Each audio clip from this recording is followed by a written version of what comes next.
Hello. Once again, welcome to Horror Night History. And we were talking about dear little Cindy. Yes. Way back in the year 2002, I talked about how they came up with the nifty idea of giving her that porcelain doll mask. That way they could have an adult play the part and pull it off. Well, not pull the mask off, but pull off the illusion that she was a little girl. Now, following up on the idea of a little girl being the hostess for the event, they started coming up with the idea that Islands of Adventure would then become her playground. And it would become populated with, the little things that she kept in her toy box. And they actually built an actual box as part of the presentation to those people higher up to throw the idea past them to see if it would fly. Bring up a big chest and open this great box. And inside were little figurines, and each one represented one of Cindy's adorable playthings that would be actually at the event in one of the islands of fear. Not adventure, but fear. One of these was Carnage, the Marvel superhero villain, a little action figure of Carnage. I guess Cindy played with toys that are more traditionally associated with boys, like, comic book action heroes, but as well, she was a liberated child. A bit odd because she was supposed to have, lived and or died way back in the early 20th century from the way she's dressed. And she's got Carnage. I mean, that character didn't even come out until, the late 80s or something. I mean, late 90s. I mean, but, they wanted a badass Marvel Comics villain, and that was the one they picked. And Carnage, the name goes with Halloween Horror Nights in a lot of ways. And then, of course, there was the strange, demented, bloated clown doll toy. Very weird, sort of like Tweedledee and Tweedledum from Alice in Wonderland, but bloated and strange. Huge, nasty teeth, and weird, goofy grin, and this was called a treek, or was it a foon? I've always had a hard time telling my treeks or my foons. Anyway, it was one of the toys, and another little toy was this demonic entity with horns that looked like it had come out of Conan the Barbarian, or Dungeons and Dragons, or some other sword and sorcery, high fantasy role-playing genre, and this beast was called Nightmare. Now I want to emphasize it was not Nightmare, as some people have recently written it, but originally it was Nightmare with an N-I-G-H-T-M-A-R-E. At least that's the way it was on the website and in the literature that you got for Halloween Horror Nights. 12. Okay. Another one of her little toys was a little action figure of a man who was part velociraptor and part human at the same time. This strange little character was in one of her toys. Now, how many have I had yet? 1, 2, 3, 4.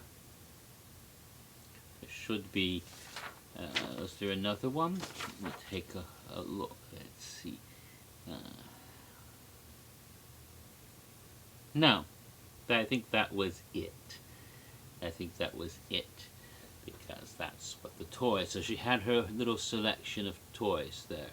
And these were her toys, and they would come to life and start wreaking havoc in Islands of Adventure. That was the idea. And you would come and play with Cindy in the dark at night. It's well, that was the idea they had for it. It was rather clever. But I'm going to point something else out too. Cindy, in the original concept that they had, was spelled with an S, not a C. Or C. It was Cindy, not Cindy. Now, I want to emphasize that because there has been some contretemps between people of various Halloween Horror Night fan sites over whether it's Cindy with a C or Cindy with an S. And it has come to be Cindy with a C over the years, but originally was Cindy with an S. So they're sort of both right. But some people today will still only spell it with an S or only spell it with a C. You know, they're sort of like those people in Gulliver's Travels who fought a war over whether or not you should open your hard-boiled egg from the big end or the little end. You know, they're like big enders and little enders, fighting over trivia. Does it matter how she spells her name as she's stabbing you in the guts with a knife or setting fire to you with her mind? No, no. But let's not get ahead of ourselves. She hadn't yet become a little fire starter yet. Not back then. So that was the idea for little Cindy and her box of toys. Now, they did sort of have some backstory. Her last name was originally going to be Bearer, and her father was Paul Bearer, who was a mortician, and apparently she and her family were a bit ghoulish. She would dig up the dead people after they buried them and have parties, little tea parties with, you know, dollies that were actually dead babies, or other dead people would be at dinner and they'd do things with them. And let's not go into what they might have done. You let your imagination fester. I'm sure you'll think of things far worse than they ever had in mind. And well, the local people, the populace, saw what was going on in the Bearer house. They were outraged, yes, and they decided to seek revenge by burning the house down and slaughtering the inhabitants. But Cindy survived somehow, her face horribly burnt and wearing her porcelain mask. That was the storyline. So they had this whole idea. Now, of course, that left her up in the air. Is she just an angry little girl out for revenge, or is she a living dead, undead thing that came back from the grave? Or did she die in the fire and come back to exact supernatural retribution? Is she eternally a little girl playing with her toys? Or is she a demented adult who's dressing and behaving like a little girl after going insane from being in that fire? All these things were left up in the air. We wouldn't know. But what happened, of course, is that ultimately they had to drop the whole idea of Cindy in 2002. Now, before they dropped the idea, they'd already designed all the haunted houses in Islands of Fear. You notice the toys I mentioned are directly, all those characters still appeared, but not as Cindy's toys anymore. They were all in each of those Islands of Fear. Every single house had been specifically designed. And there were a couple of other houses that we didn't see that were going to be there as well. And those were scrapped also. There was going to be a voodoo house, for example. That was scrapped. One house that got changed tremendously, well, actually the house itself didn't change that much, except for the addition of a major character. It was going to be sort of a house of insane maniacs, or cannibal lunatics, or something like that. And that guy, I don't remember the exact name, but that became something else, and we'll get to that in a little bit. But all the houses were still pretty much the way they were going to be, with a few tweaks or treaks or what have you. Well, so what could they do? Well, why did this happen? Well, apparently in California and also in Florida, there were a number of highly publicized events in the media about abductions and murders and other atrocities in which the victims were little girls. And there was a fear at some level at Universal that to represent a dead little girl or some kind of child icon might be taken, too soon, too close to home for people who were sensitive to that issue or whatever. They were always a little bit wary about using children at this point, and they didn't realize how well received such a concept would actually be. But that came with time, of course, when Cindy became had a cult following before she ever appeared in the park once. A huge cult following that happened, they discovered over the decade, well, not decade, but over the past 8 years. So that had something to do with it. But at the time, it was like, oh dear, we can't do this. Well, they needed to come up with somebody else, and they needed to come up with somebody else fast. They had a little more time than they did at the post, the Eddie Jack thing. So they started to think about it. Her original concept was her father was a mortician. So they started going with the idea of this evil mortician, this evil person who was like, an evil doctor who did things with dead bodies, that sort of thing.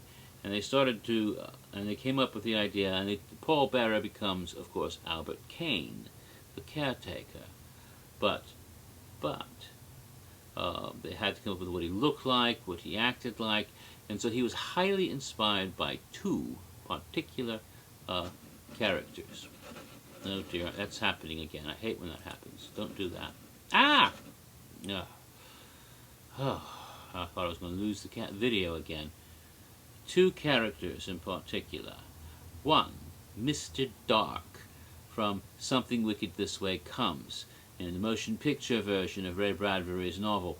If you see the Jonathan Pryce in character with his long frock coat and evening dress and tall black hat and walking with his cane, I kind of alluded to that in the earlier video about the procession, and how, so there's something similar with that sort of bearing of that kind of dark, sinister, evil one. But also, there's a Reverend Kane, interestingly enough, who appeared in the Poltergeist films. So both of these characters seem to combine in a way, and they very quickly came up with this guy and his face, with his, that sort of sinister face. That was pretty much the face of Reverend Kane from, and when the original sketch drawing, they superimposed that over kind of the clothes and look and style of Mr. Dark, and they came up with a concept for the caretaker. And then they kind of figured out the backstory. Again, the mortician who was searching for the secret of the soul, cutting up bodies to dig this out. So this was the replacement. Plus, of course, it was a very effective, evocative figure, like a specter of death. When his timepiece, of course, your time has come. They came up with this very quickly. And then all they had to do was give him a house that, when I mentioned of the maniacs or whatever, that became his house. He took over that. And then all the other houses pretty much were as they were originally. And instead of it all being tied into Cindy's toy box, it was just all the Islands of Fear. And the caretaker was sort of the icon host of the event. Now, that year, we had a kind of interactive website for the first time. Not really interactive, mind you, but you had more stuff to click on and more information. It was sort of kind of not, it wasn't really animated, the pictures were still, but you had, you could click on each island of adventure, which had been changed into an island of fear, and then read about what would actually be in each area with different graphics and illustrations. And you had good descriptions of the houses and scare zones online for the first time before you would go to the event.